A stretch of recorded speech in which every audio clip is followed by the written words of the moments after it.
Hi guys, how's it going? It's Ideas of Ice and Fire here, and I just wanted to make this audio recording because I'm pretty sure there's not going to be much editing in this video because I just got off of an editing binge with this Dune Messiah video, but I just wanted to talk about some of the things about Dune broadly and some of the things that I left out of my Dune Messiah video that I feel I should talk about.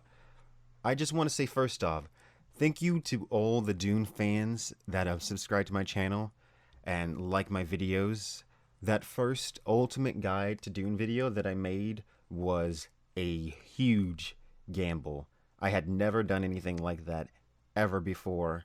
It was a lot of editing involved, and I didn't know if it was going to succeed at all because my channel is about A Song of Ice and Fire. Well, now it's about A Song of Ice and Fire and also Dune, but I grew my audience based off of A Song of Ice and Fire and Game of Thrones. And, I spent months creating that first Ultimate Guide to Dune video. And fun fact, and this sounds silly now, it was initially going to be 1 hour long video about all 6 Dune novels, and that was going to be it. That was all I was going to do. I was just going to do that one big video about all the Dune novels. But as I started to do research, I realized I can't. There's no way. I started trying to write a script and I was like, there's no way this is going to be an hour long. And I'm like, this is going to be 2 hours long. And I thought, well, I might as well break it into 2 videos. And eventually it moved on to like, I'll do one part and then I'll do a part for every book. And that was the only way that it was going to work. And when I first put the Ultimate Guide to Dune up, I knew it was good. I think that was the best video that I put on my channel up until that point. The Ultimate Guide to Dune Part 1. And I knew it was so good, but then when I uploaded, like I said, I didn't really have like the fan base that was into it. And so the video got like 3,000 views in the first day, and then after that it got about 500 more views over the course of the next week and a half.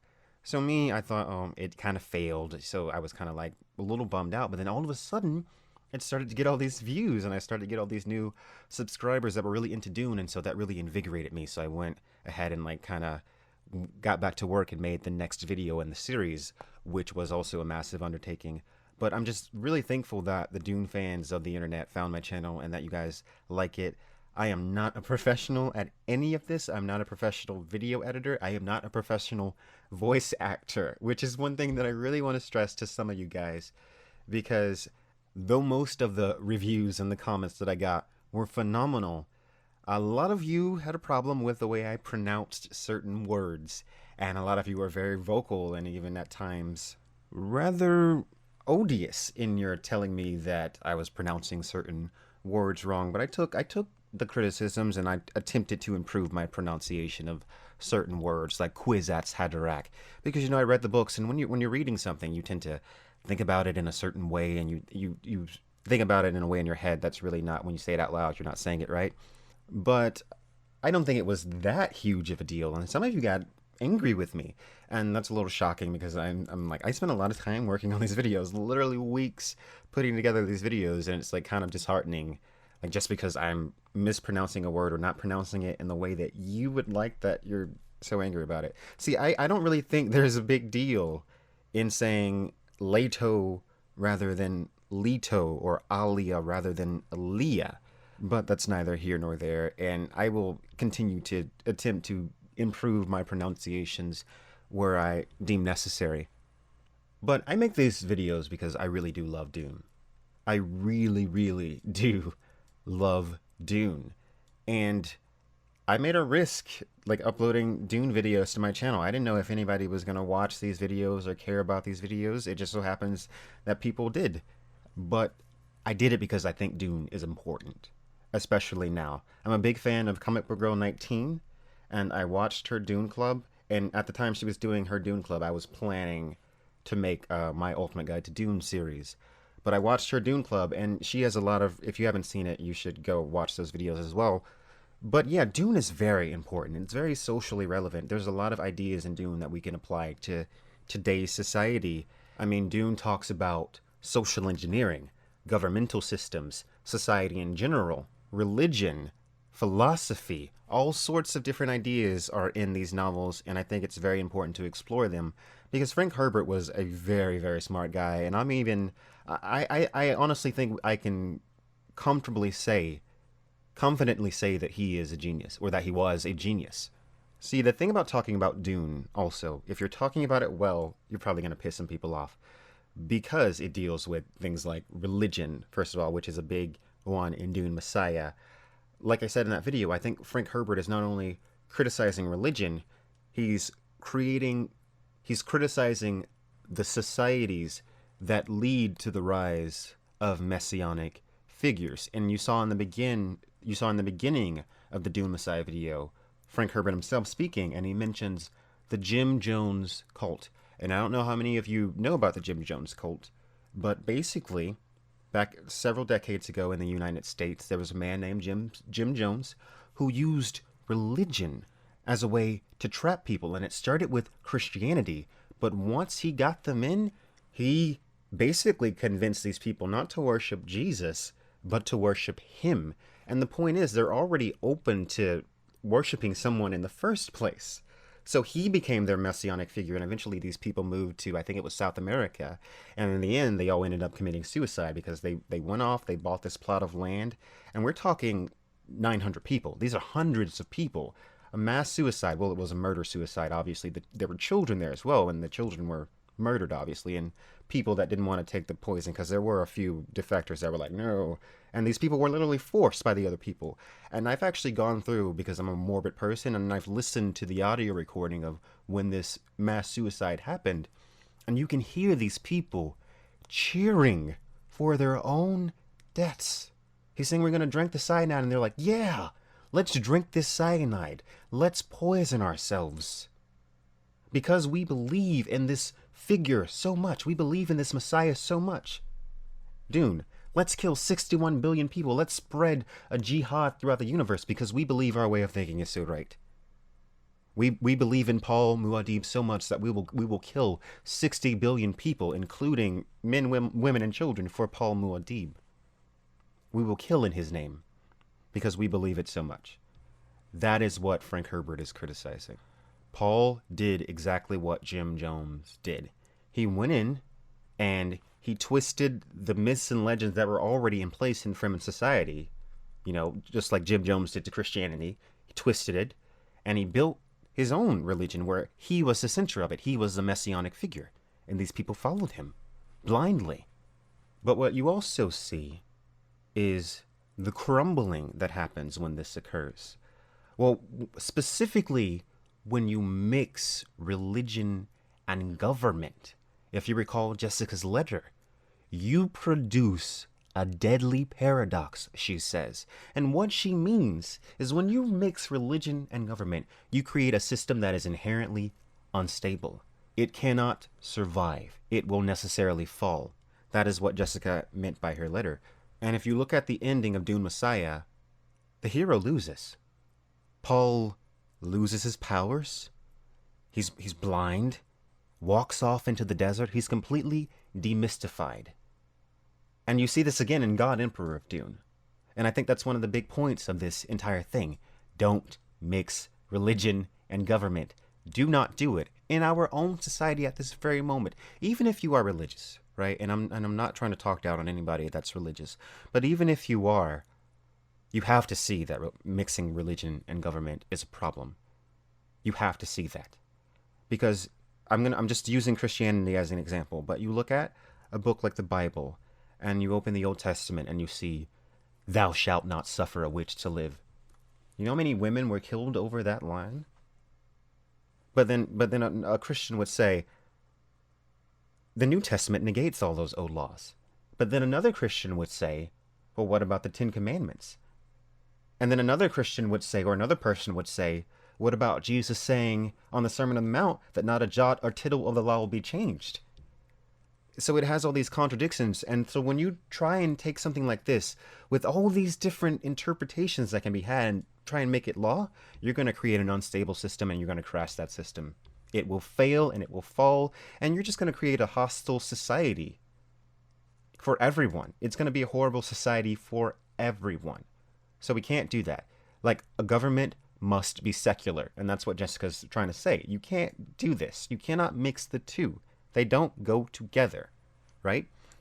So, moving on from that a little bit, I also want to talk about Aliyah. right? So in a way, Aliyah Atreides is kind of the main character of this story. She's maturing into a woman, and really it's in this book that you really start to see the weight of her other memories, of her ancestral memories. It just starts to press on her in this novel, and you will see more of this in Children of Dune. But in this novel, you see the beginning of this. Aliyah is a terribly tragic character. She didn't have a choice in any of it. And then the fact that Jessica left her here. Jessica like flew off to Caladan and left her only daughter here. And you will see like that come up again in Children of Dune as well, because that also affected Aliyah being abandoned by her mother.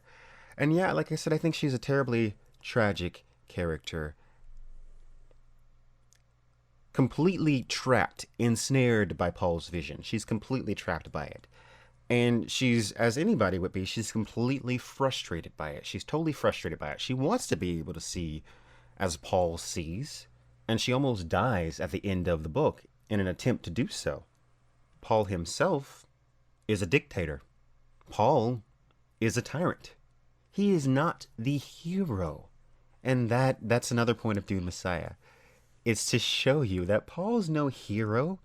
Yeah, he triumphantly overthrew the emperor, but then what happens after that? 61 billion people die. Like the Fremen culture is all but destroyed. Like, so that's part of the reason that the Fremen, that there's like a little bit of backlash against him, because the Fremen culture is being worn down and destroyed, and some of them are rejecting this new way of life, and that's the point behind the Fremen conspiracy element of this. What I also find interesting about Dune Messiah is that you hear throughout Dune that Paul is fearful of this jihad, and you're kind of anticipating it, but then you get to Dune Messiah, and it's like, oh, that already happened. It skips right over it. He skips right over all of it. So I've listened to Frank Herbert speak in an interview, and it says that he ended Dune in a way that was kind of anticlimactic. Like he built the action, building, and then it just stops, and you skid right out of the story. And it's like you skid so far that you skid right past the jihad, and then you get this new version of Paul that's brooding and tyrannical and just not the same character from book one at all, really. So the key point of Dune really is don't simply follow someone just because they're charismatic. Don't blindly follow anyone. Always think for yourself, think critically, and think rationally. And also, I think that's something that's missing from our society today. I remember growing up in school, like we'd get like these booklets, right? And like every chapter, there'd be like one little section at the end that'd be like, think critically. And it's just that one little section, but the rest of it's just like fill in the blank, fill in the blank, fill in the blank. There should be an emphasis on how to think critically in schools, I think, because people really don't know how to do that. People don't understand how to go about having a rational discourse. And I think in the United States, where I live, really, we really have just a problem with education in general, right? Because I remember learning about the scientific method, for instance, in school, but I never really got the weight of the significance of the scientific method until later on in my life, when I actually made an effort to like learn things for myself, because it was just, I guess the school that I was at was just not sufficient, but that's neither here nor there. And what you realize is that science, rational thought, that is the single most accurate way that we have of determining reality, right? I think people tend to look at science as just another belief system or something like that, but that's not what science is. Science is just a set of rules, a set of steps that we have for discerning the nature of reality. That's what science is. It's a system that we use to understand what's true and what's not, all right? And it's extremely accurate. I mean, people trust science when it comes to, oh, you have a heart condition and we need to operate. But people don't trust science when it comes to, yeah, the Arctic just rose 45 degrees and there's no ice and it's supposed to be Arctic winter. Hello, global warming. And people are like, oh no, it's propaganda. So you don't trust science when it comes to that. But you'll trust science in every other facet of your life. Every person that's listening to this right now, like your life is great because of science, right? All of our lives would be much worse without science. Vaccines, computers, easy access to food, easy access to water. These are all virtues of science. You know, this all came from rationality. So I really wish more people would apply rational thought and critical thinking to just everything in their lives, right? I really think you should. And when someone tells you something, don't just simply believe it because you like this person or you think this person is an authority. Don't even listen to what I'm saying. Like look it up, do research for yourself. You know, one of the reasons that I chose to make Dune videos was because I would always tell people to read the books, read them. But you know, you tell someone to read something, they're probably not going to read it. Especially something like Dune, you might read that, you'll read the first page and be like, "Well, this is too much for me, not doing that." And I've had people react that way when I've said, "Hey, you should read this." So I said, you know what? Instead of me just saying this, I should just create a video that tells people what it's all about and see if I can get people interested. And I'm so very happy that so many people have come to me and said that they've bought the Dune books because of me or that they've started reading them because of me, because I think that's important. Reading in general is important. I know, cliche, but it really, really is. But Dune in particular, I think, is very important. So the next big video that I do will obviously be Children of Dune, which is the third book in the series, dealing with Paul's children, Leto and Ganima, and then also Princess Irulan is there, and also you get to see how Aliyah is as a ruler. So you really get to Aliyah's story really expands in Children of Dune, and then of course God Emperor, which takes place 1,500 years after Children of Dune, and God Emperor is absolutely my favorite. It's number 4, my favorite book in the entire series. And you know what's crazy? A bunch of Dune fans haven't even read God Emperor of Dune. A bunch of people stop after Children of Dune, which is a mistake. Oh my god, do not do that. Because God Emperor of Dune will blow your freaking mind. God Emperor of Dune is just, it is amazing. I love that novel. I really do. And it's not like any other novel that you've ever read. You cannot compare Frank Herbert's God Emperor of Dune to anything else. Alright, so I think I'm about ready to wrap this up. I got one more point. People ask me all the time about the Kevin J. Anderson books and the Brian Herbert books, the extended universe books to the Dune series. I have read some of them. I have not read all of them. I know a lot of you out there hate them. Obviously, they're not the same as Frank Herbert's books. Obviously, they're not. They don't have the same depth that Frank Herbert's books have, but they're enjoyable for what they are. And maybe sometime in the future I will perhaps do the ultimate guide to Brian Herbert Dune, but maybe not, I don't know. But I have started to talk about them a little bit in my little sections where I cover specific topics. But yeah, thank you guys for watching, and I appreciated. Like and subscribe if you haven't already. Consider supporting me on Patreon if you like my Dune content, or if you like my Song of Ice and Fire content. Because, like, also Dune fans, if you're not into a Song of Ice and Fire, please get into it. You know, I know Game of Thrones is like super hyped up, and you might have seen the show and thought, oh, it's not really that great. But those books, George R. R. Martin is another genius, and I've talked about him. You can check out some of my videos on A Song of Ice and Fire, and you'll see what I'm talking about. George R. R. Martin is another one of those people that puts all this stuff, all this socially relevant stuff about people and the way they interact with each other and governments and just it's great. And then George R. R. Martin is a person that has such a deep understanding of just history. He's a history buff. So, like, the things that are happening in A Song of Ice and Fire, they relate to what's happened. They're very similar to what's happened in our own history. So, yeah, check it out. And it's similar in a way that Frank Herbert does it. Like, both of them are talking about cycles. Cycles. The same stuff happens over and over and over again. Whether it's 20,000 years in the future or whether it's in Westeros. It happens over and over again. And I think both Frank Herbert and George R. R. Martin get this. So, yeah. Here's the real ending. Thanks. It's a little awkward, but thank you guys for watching. Peace out. Ideas of Ice and Fire.